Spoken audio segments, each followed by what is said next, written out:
this is the video on how to replace the brake booster, master cylinder, and the brake reservoir, which tends to have cracks. So basically you empty the brake reservoir, disconnect these four connectors, the 1, 2, underneath 3 and 4. Now before you can reach there underneath, you will have to move this out of the way. This is the coolant reservoir. This is the coolant reservoir which sits right here. So it has this one socket, one screw here, and there is one nut over there, right there. So you loosen those two, you disconnect these two tubes, this tube, then you go here. See, let me zoom out. You go here, and there is two nuts there which holds this metal pipe that is connected to the bottom of the reservoir. Once you loosen those two, it kind of drops, it creates a leeway so you can lift the reservoir.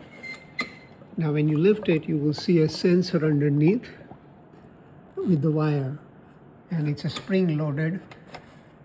So once you disconnect all this, you should be able to move this like this. It will leak some coolant, but that's okay, we can refill it. After that is done, and this is the connector for the underneath right here. So you have to pull the spring out, put a pick and pull it out, and then it will disconnect. Once that's done, there is also a need to remove this thing. Let me show you. You will need to be able to wiggle this up. The reason is you need to move this oil dipstick, which usually is right here. You can't see it right now. So there is a 10 millimeter bolt underneath. Once you remove it, this loosens. Then you have this out of the way. Then there is a 10 millimeter bolt underneath that area here, which passes through this. So you remove that, you lift this up, wiggle this oil dipstick tube to the point that you can move it on the side, like see how I have. So it creates more room for the brake reservoir to come out. Now, after you disconnect the 4 plugs, you have to remove these 2 brake lines, and it's an 11 millimeter ratchet. Underneath this, here, I will zoom in. There is a 13 millimeter bolt which passes through this and goes on the other side, and you will need to remove that to be able to access the bolt which holds the master cylinder. Let me see if I can, yeah, that it is. In the center of the screen, you see one master cylinder holding bolt.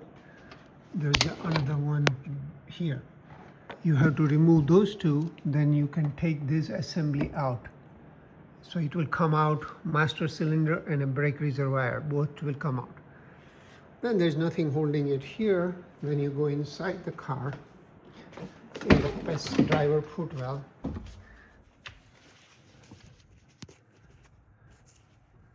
and there is those 4 bolts you have to remove. You have to remove this clip. Now this clip looks a little intimidating, but it's easy. Basically, you stick a pick at the bottom. You push the flathead on the top between 2 parts. That will lift the part a little bit, the curved part a little bit out, and then you pull it down or pull it towards you. That will disengage the clip. Then slide the bolt out, and then you can pull the brake pedal back. That will disengage the brake booster. Then you can take the brake booster out, put a new one. This is the brake switch, and it stays in place by mechanism like this. You see the one on the left side, the slot, sorry, the slot, similar slot is there. Now you can disengage the brake switch, disconnect the plug in there. You have to take a pick and push it on the, like in this one, if you see this video, the white connector at say 1 o'clock position, that's where there is a slot. You will just stick a toothpick or a metal pick in there or a flathead, and it will come out.